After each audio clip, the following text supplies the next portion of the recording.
Peço que você abra a sua Bíblia, por favor, na carta de Paulo aos Romanos, capítulo 15. O título do sermão de hoje é Fortalecidos na Fé. Estarei fazendo a exposição do versículo 1 até o versículo 7 da carta de Paulo aos Romanos, no capítulo 15. Diz assim a palavra do Senhor: Ora, nós que somos fortes na fé, temos de suportar as debilidades dos fracos e não agradar nós mesmos. Portanto, cada um de nós agrade ao próximo no que é bom para edificação. Porque também Cristo não agradou a si mesmo, pelo contrário, como está escrito: os insultos do que te insultavam caíram sobre mim. Pois tudo que no passado foi escrito, para o nosso ensino foi escrito, a fim de que, pela paciência, pela consolação das Escrituras, tenhamos esperança. Ora, o Deus da paciência e da consolação lhes conceda o mesmo modo de pensar de uns para com os outros, segundo Cristo Jesus, para que vocês, unanimemente e a uma só voz, glorifiquem o Deus e Pai do nosso Senhor Jesus Cristo. Portanto, acolham uns aos outros, como também Cristo acolheu vocês para a glória de Deus. Lida está a tua palavra, meu Pai. Alimento necessário para a nossa alma. Nós, seres humanos, temos uma tendência natural de querer demonstrar força.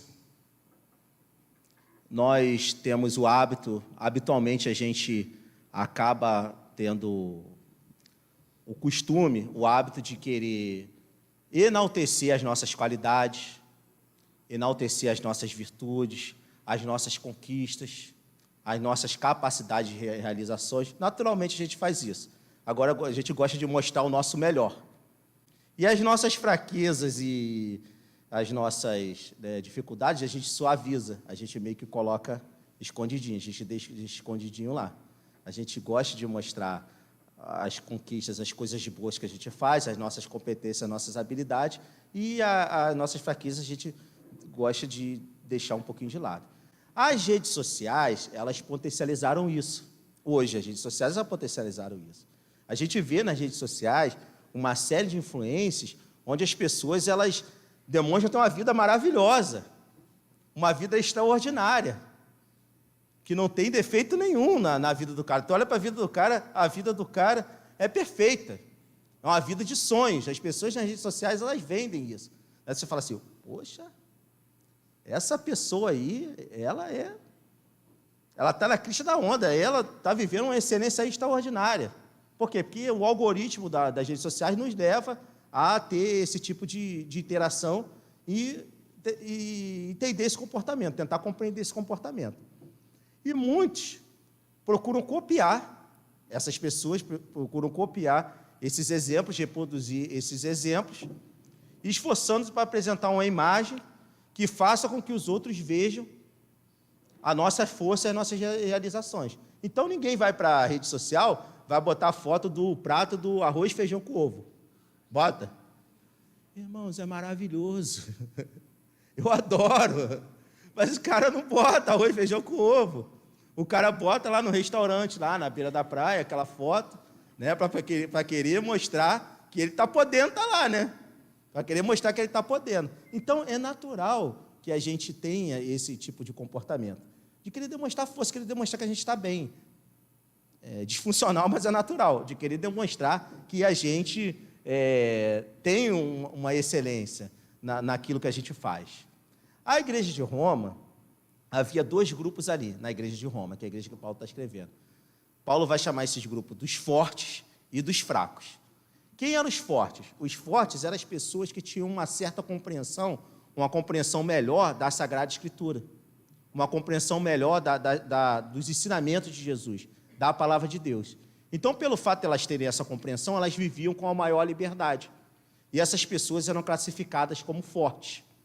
E os fracos que Paulo está orientando ali, que Paulo está dizendo que na igreja de Roma também tinha pessoas que eram consideradas fracas, eram pessoas que ainda estavam presas a alguns costumes, alguns hábitos, algumas festividades, alguns ritos, algumas cerimônias pagãs e judaicas. Essas pessoas estavam presas ainda a legalismo, a situações que eram legalistas, principalmente em relação à dieta, em relação ao que comer. E pelo fato de elas não conseguirem se desprender disso, Paulo vai dizer que essas pessoas elas são mais fracas, porque elas não têm um pleno conhecimento da verdade. O problema é que estava dando zinabre lá. Eles estavam se bicando. Os que consideravam forte menosprezavam os fracos, e os que eram considerados fracos estavam reclamando dos fortes, dizendo que os fortes eles faziam o que queriam e não tinha regramento nenhum. Ou seja, eles não estavam se entendendo na igreja de Roma. Havia briga naquela igreja. Havia divisão naquela igreja por causa disso aí. Então, para poder resolver isso, Paulo, ele escreve a carta aos Romanos, lá nos primeiros versículos ele vem falando que os judeus estão perdidos, que os gentios estão perdidos, que todos estão perdidos, ou seja, está todo mundo no mesmo barco, não tem ninguém melhor que ninguém, não tem ninguém que sobressaia maior que o outro. Paulo está falando isso. E quando ele chega aqui no capítulo 15, que na verdade colocaram o capítulo 15, que o capítulo 15 não existia, quando ele chega nessa parte do argumento dele, nessa parte da carta, ele vai tratar desse problema, do problema de divisão e do problema do que é ser forte e do que não é ser forte. Porque uns acreditavam que ser forte era de um jeito, outros acreditavam que ser forte era do outro. Paulo está falando, vocês estão tudo errados, todos vocês estão errados, porque o forte na fé não é isso. Ele vai dizer nesse trecho que os fortes na fé enxergam no serviço cristão uma oportunidade de glorificar a Deus. Então, se você quer ser forte na fé, se você quer ser fortalecido na fé, segundo a instrução de Paulo aqui, os fortes na fé enxergam no serviço cristão uma oportunidade de glorificar a Deus. É isso que ele está dizendo. A minha expectativa nesta manhã é que possamos aprender, à luz das Sagradas Escrituras, como realmente sermos fortes na fé, a fim de sermos sustentados e aperfeiçoados por Cristo. Então, se ele está falando que os fortes na fé, eles encontram no serviço cristão uma oportunidade de glorificar a Deus, então eu espero que, através do entendimento da Sagrada Escritura, a gente possa aprender como ser forte na fé. A gente possa aprender hoje como realmente a gente vai ser forte na fé. Para quê? Para ser sustentado pela misericórdia, pela graça e pelo amor de Jesus Cristo. Porque a nossa fortaleza, ela vem de Cristo. Porque se não for Cristo na nossa vida, a gente não consegue ser forte. É isso que ele está falando. Então, em primeiro lugar, ele aqui nesse texto, ele apresenta algumas características do indivíduo que é forte na fé. Você quer ser forte na fé? Nós queremos ser fortes na fé, né, irmãos? Queremos, não queremos? Queremos ser fortalecidos por Deus. Então, vamos olhar para o texto para encontrar algumas características daqueles que realmente são fortes na fé. A primeira delas, os fortes na fé enxergam no serviço cristão uma oportunidade de glorificar a Deus com altruísmo. Versículo 1. Ele vai dizer, ora, nós que somos fortes na fé, Paulo se coloca aqui no meio dos fortes aqui. Nós que somos fortes na fé, temos de suportar as debilidades dos fracos e não agradar a nós mesmos. Nós que somos fortes da fé, temos que suportar a debilidade dos fracos e não agradar a nós mesmos. O que significa suportar? Suportar é ajudar o nosso irmão. É ajudar os fracos a superar suas falhas. Ao invés de você, sentindo-se forte, menosprezar o irmão que é fraco, menosprezar o irmão que está pisando na bola, menosprezar o irmão que ainda não tem a plena consciência que você tem, suportar é dar a mão para o irmão e falar assim, eu estou junto contigo, a gente vai vencer essa batalha em nome do Senhor Jesus Cristo. É se colocar no lugar do outro. O altruísta é aquele que se coloca no lugar do outro. É aquele que olha para a realidade ao seu redor e ao invés de pensar assim, o que eu posso fazer para eu poder me beneficiar, ele pensa assim, o que eu posso fazer para poder abençoar? É altruísta. Nós que somos fortes na fé, temos de suportar a debilidade dos fracos e não agradar a nós mesmos. É isso que ele está falando. É suportar a debilidade, ou seja, suportar as deficiências, as falhas dos mais fracos, para quê? Para que essa pessoa seja abençoada, porque através da bênção que Deus derrama sobre a vida dessa pessoa, Deus está derramando bênção sobre a nossa vida também. É não agradar a nós mesmos. Não é somente buscar a força na fé para que a gente seja agradado, mas é buscar a força na fé para que o outro seja agradado. Porque quando o outro é abençoado, eu também sou abençoado. Porque nós somos corpo de Cristo. Se uma parte do corpo está doente, todos estão doentes. Aí o cara fala assim, não, o pé, Paulo falou em Corinto, né? O pé está doente, mas não, o braço está bom. Não, o pé está doente, o braço está bom. Se o teu pé doer, o teu braço está bom, mas você vai sentir incômodo do mesmo jeito, não vai? Pisa aí num prego aí, tem que tomar Bezentacil. Certo? Pisou no prego, vai tomar Bezentacil, certo? A Bezentacil toma onde? Aí está doendo o pé, mas vai doer aonde? E dói forte, hein? Então, quando um membro sofre, todos sofrem. Lembrei da Bezentacil agora. Quando o membro sofre, todos sofrem. Versículo 2. Portanto, cada um de nós agrade ao próximo no que é bom para a edificação. Então, ele está falando que a gente tem que suportar as falhas dos fracos, que os fortes na fé suportam as falhas dos fracos, mas não é para poder tolerar comportamentos inconvenientes. Não é para poder tolerar pecado, não é para poder tolerar trambicagem, não é para poder tolerar coisas erradas, é para o que é bom para a edificação. Ou seja, portanto, cada um de nós agrade ao próximo no que é bom para a edificação, no que é bom, naquilo que possibilita o crescimento do outro em sabedoria cristã, piedade, felicidade e santidade.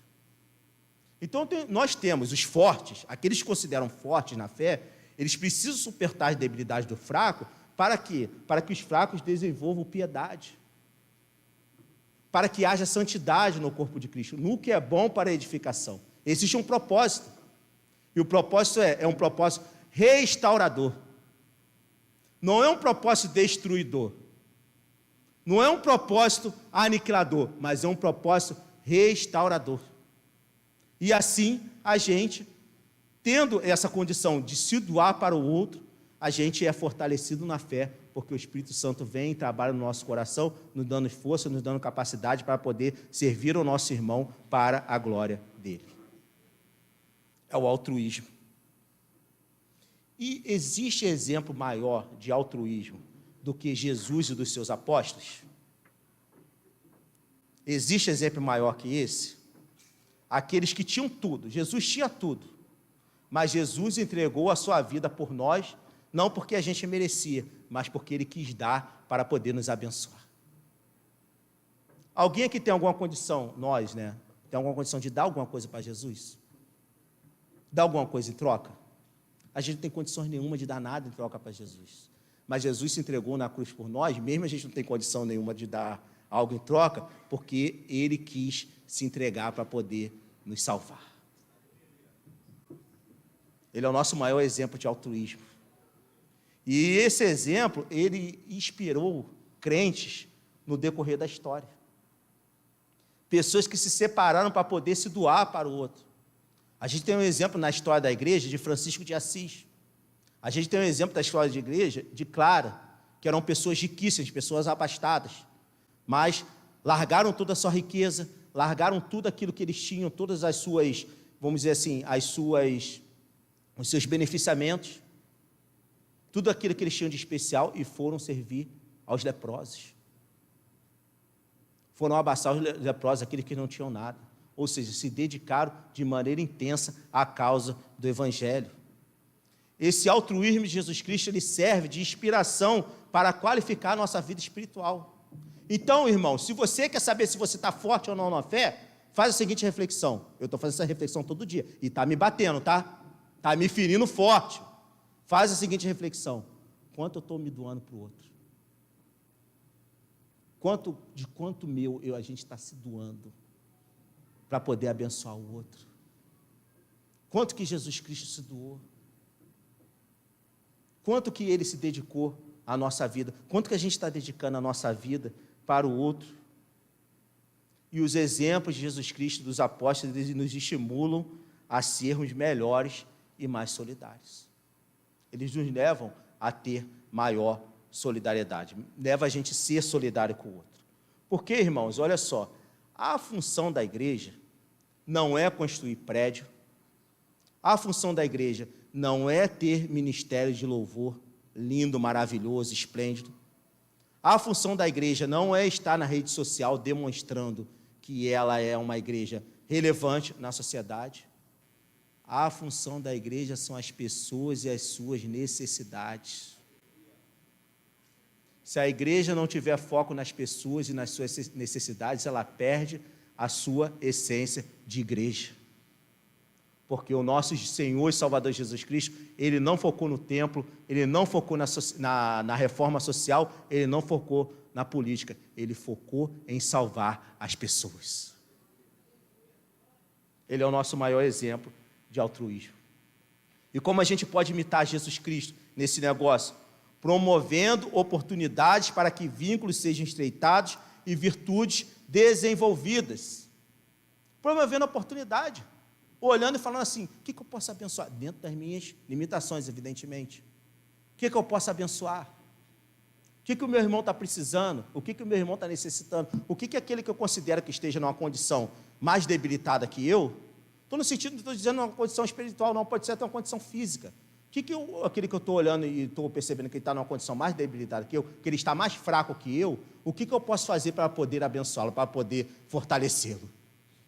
O que eu posso fazer para poder, com que essa pessoa seja assistida, com essa pessoa seja acolhida, com essa pessoa ela seja, de alguma forma, suavizada nos seus sofrimentos? E o segundo ponto, dedicando-se ao crescimento espiritual daqueles com os quais nos relacionamos. Então, poder se relacionar com o irmão, poder se voltar para poder abençoar a vida do irmão, mas se dedicando para o crescimento espiritual dos nossos irmãos. A gente nunca pode perder esse foco, porque senão a gente vira uma igreja assistencialista. A missão da igreja não é o assistencialismo, a missão da igreja é pregar o evangelho. A missão da igreja é que os crentes sejam aperfeiçoados em graça, que os crentes sejam aperfeiçoados no conhecimento do nosso Senhor e Salvador Jesus Cristo, para serem preparados para viver com Ele eternamente em glória. Esta é a missão da igreja. Então, aquele que se dedica como forte na fé, numa causa altruísta, no sentido de se voltar para os seus irmãos, ele se dedica para o crescimento espiritual daquele que nos relacionamos. E por que isso é possível? A gente ter essa dedicação. Por que é possível a gente ter essa entrega? Porque Jesus, ele se entregou por nós na cruz. E ao se entregar por nós na cruz, ele fez isso sem esperar nada em troca. Ele não esperou nada em troca, mesmo sem nós merecermos, para que pelo seu exemplo possamos fazer a diferença na vida daqueles que nos cercam.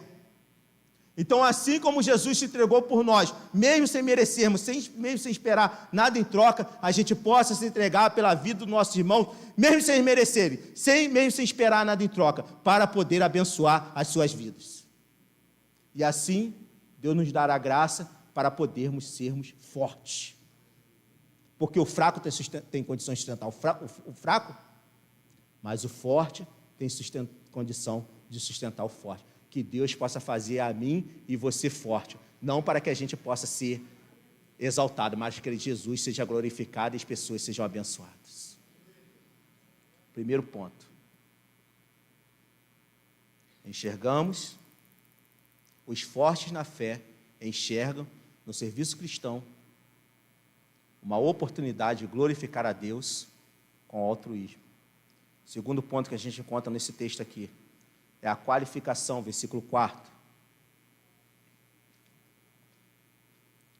Pois tudo o que no passado foi escrito, para o nosso ensino foi escrito, a fim de que pela paciência e pela consolação das Escrituras tenhamos esperança. Então ele diz aqui que o forte na fé, ele é qualificado na palavra de Deus. Pois tudo o que foi escrito no passado foi escrito para o nosso ensino. Foi escrito a fim de que pela paciência e pela consolação das Escrituras tenhamos esperança. Então por que a gente precisa ser qualificado na palavra de Deus? segundo o argumento de Paulo aqui, para que a gente desenvolva a paciência, para que a gente seja estável, para que a gente seja constante nos nossos afazeres, para que a gente seja tolerante nos problemas que se apresentam diante de nós.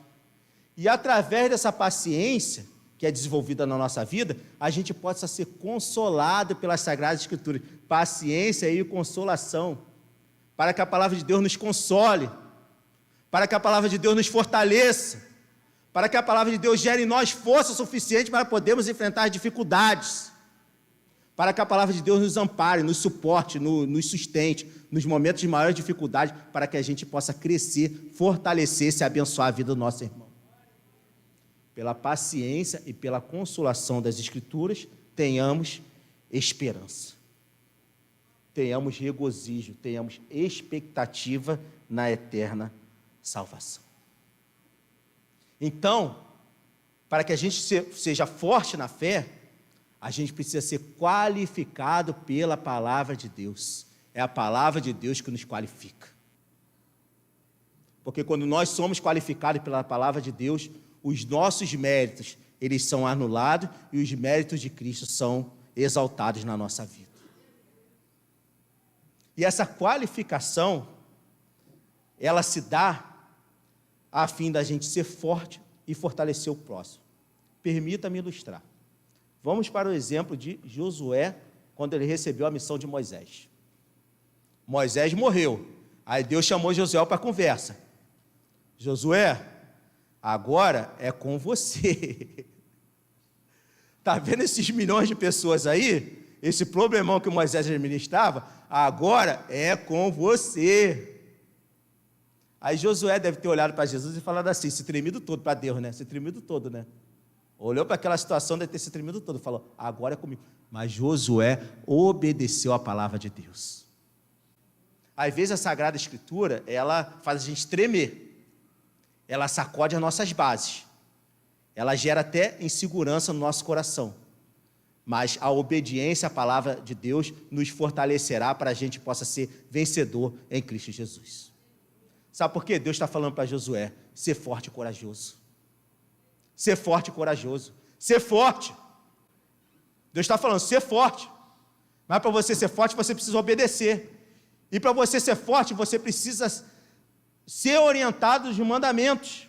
E observar os mandamentos. Porque ele fala, seja forte e corajoso para observar tudo aquilo que foi escrito por Moisés. Então, é obedecer ao chamado de Deus e observar aquilo que está escrito na Sagrada Escritura. Então, quando a gente obedece a Deus e obedece a palavra de Deus, nós somos fortalecidos no poder de Deus. E ele fala, ser forte e corajoso para obedecer a palavra e medita nela de dia e de noite, para poder observar a palavra e pregar a palavra. Então nós somos fortalecidos pela graça de Deus para meditar na Sagrada Escritura, aprender na Sagrada Escritura, ser qualificado na Sagrada Escritura para propagar a palavra de Deus. Os fortes na fé pregam a palavra de Deus. Os fortes na fé vivem a palavra de Deus e pregam a palavra de Deus, porque são qualificados na Sagrada Escritura para poder obedecer a Deus. Mas por que a gente recebe essa bênção, recebe essa dádiva? O que faz a gente caminhar? O que faz a gente prosseguir? É confiar que Deus nos fortalecerá quando atendermos ao seu chamado em submissão e serviço. Josué tinha todos os motivos para temer, mas Deus chamou e ele confiou. Você pode ter todos os motivos para acreditar que essa missão não é com você, mas se Deus te chamou para essa missão, Ele vai te fortalecer para poder você empreender essa missão e ser vencedor nessa missão. A nossa força, ela não vem de nós, a nossa força vem do Senhor. É Ele que nos fortalece. E essa qualificação gera no nosso coração a vontade de ser aperfeiçoado na Sagrada Escritura para ser forte, a fim de consolar e transmitir esperança. Ele fala, pela paciência e pela consolação da Escritura, tenhamos esperança. Então, é para que a gente possa ser forte para transmitir esperança. para transmitir esperança nesse mundo de caos, para transmitir esperança nesse mundo entregue às trevas, para transmitir esperança nesse mundo onde o diabo atua. A missão da igreja é transmitir esperança. A missão da igreja é pregar o evangelho da esperança. A missão da igreja é ser qualificada por Cristo para poder trazer esperança para as pessoas. Esta é a nossa missão. É por isso que Jesus nos fortalece. É por isso que Deus gera força no nosso coração, para que a gente possa pregar a palavra da esperança. E o que nos dá a certeza disso? Quando Jesus morreu na cruz, ele cumpriu infalivelmente tudo aquilo que estava escrito sobre ele, para que possamos ter confiança e plena segurança que ele nos fortalecerá e jamais nos desamparará. É a qualificação na Sagrada Escritura que gera confiança no meu e no teu coração e esperança que nós seremos amparados por Deus, fortalecidos por Deus e que nós seremos cuidados por Deus. Em segundo lugar, os fortes na fé enxergam no serviço cristão uma oportunidade de glorificar a Deus com qualificação. Terceiro ponto, versículo 5. Ora, o Deus da paciência e da consolação lhes conceda o mesmo modo de pensar uns para com os outros. O que ele está falando aqui? Terceiro ponto, os fortes na fé. Qual a terceira característica que o forte da fé desenvolve? É a característica da unidade. Os fortes na fé, eles são conhecidos pela sua unidade. O mesmo modo de sentir, concordar, compartilhar o mesmo ponto de vista, ser harmonioso. Para quê? Versículo 6. Para que vocês, unânimes, em uma só voz, glorifiquem o Deus e Pai do nosso Senhor Jesus Cristo. Para que vocês concordemente, unânime, em uma só voz, em uma só mente, de comum acordo, em uma só paixão, glorifique o Deus e Pai do nosso Senhor e Salvador Jesus Cristo. Essa bênção, ela só é possível de ser gerada no seio da igreja, fortalecida pela graça e conhecimento do nosso Senhor e Salvador Jesus Cristo, através da unidade. Sabe por quê? Porque uma pessoa que procura viver em unidade no corpo de Cristo, ela usa essa unidade como propósito para poder sobrepor as diferenças. Ela foca na unidade como propósito para poder superar as diferenças. Permita-me ilustrar novamente. Vamos pensar numa orquestra gigante. Tem lá os instrumentos de sopro, tem os instrumentos de corda. Eu sou meio ignorante desse negócio aí, tá, irmão? Mas eu vou tentar explicar isso aí. Eu ia contar a história aqui, mas não vou nem contar. Mas, enfim. Então, tem uma orquestra lá. Tem um instrumento de sopro, porque senão quebra o clima. Tem um instrumento de corda e tem os instrumentos de percussão. Cada um desses instrumentos, eles tocam um conjunto de notas. Então, o sopro toca um conjunto, as cordas tocam um conjunto, e a percussão toca um conjunto de notas. Só que, num determinado momento, diferentes notas são tocadas ao mesmo tempo. Um dá uma nota, dá outra, dá outra. E essas notas precisam ser harmonizadas em grau e tom, porque senão o negócio desanda, né? Então, o instrumento está dando uma nota, outro instrumento está dando outra, outro instrumento está dando outra, tem que dar harmonia no negócio, em grau e tom, porque senão o negócio desanda. Então, quem que faz esse negócio acontecer? Quem que dá harmonia? Quem que faz o coisa fluir? É o maestro. Tem o maestro da orquestra. E o que é o maestro da orquestra? O maestro da orquestra ensina como deve ser tocado. O maestro da orquestra harmoniza aquelas notas. O maestro da orquestra, ele é qualificado para aquilo ali. Ele gera naquele ambiente um ambiente equilibrado, um ambiente harmonioso, um ambiente propício para que a orquestra toque de forma fenomenal e ninguém erre essa nota. Não é assim que funciona? Quem é o maestro da nossa vida? O maestro da nossa vida é o Espírito Santo de Deus. É Ele que harmoniza a nossa vida, é Ele que harmoniza pessoas diferentes. Nós temos pessoas diferentes aqui, ó. Todos nós somos diferentes um dos outros, mas é Ele que harmoniza as nossas diferenças para que nós possamos viver em unidade. Porque se não for a presença do Espírito Santo de Deus, a gente não consegue ser harmonizado. Então, se a gente entende que o forte da fé, ele precisa viver em unidade, o que a gente precisa fazer? A gente precisa procurar ter uma vida harmonizada pelo Espírito Santo em comunhão com o corpo. É procurar no Espírito Santo a força para que a gente possa ter comunhão. Ao invés de a gente viver em divisão, ao invés de a gente viver em confusão, a gente possa ter harmonia com os nossos irmãos. E essa força, ela não vem da nossa capacidade intelectual, ela não vem da nossa resiliência, ela não vem da forma como a gente tem de poder lidar as coisas. Essa força, ela vem do Espírito Santo. E para que a gente possa viver em unidade e ser fortalecido, a gente precisa colocar o nosso foco em Cristo, para que quanto mais concordamos acerca dele, possamos concordar uns com os outros. Irmãos, nós precisamos concordar sobre Jesus. A gente pode divergir de um monte de coisa, como a gente diverge, mas a gente precisa concordar sobre Jesus, porque quando a gente concorda sobre Jesus, a gente concorda com o nosso irmão. Porque se eu estiver concordando com Jesus, e se você estiver concordando com Jesus, a gente vai estar concordando, a gente vai estar vivendo em unidade. O importante para a igreja é concordar com Cristo. E isto é o importante para a igreja, a gente precisa concordar com Cristo. A gente não pode perder o foco da nossa missão, a nossa missão é pregar o Evangelho. A gente pode ter divergência num monte de coisa, mas a gente não pode divergir no essencial, que é a salvação do nosso Senhor e Salvador Jesus Cristo. Aí a gente concorda, aí a gente vive em unidade, a gente é fortalecido. Terceiro lugar, os fortes na fé encontram no serviço cristão uma oportunidade de glorificar a Deus com unidade. Quarto e último ponto nesse texto aqui, versículo 7.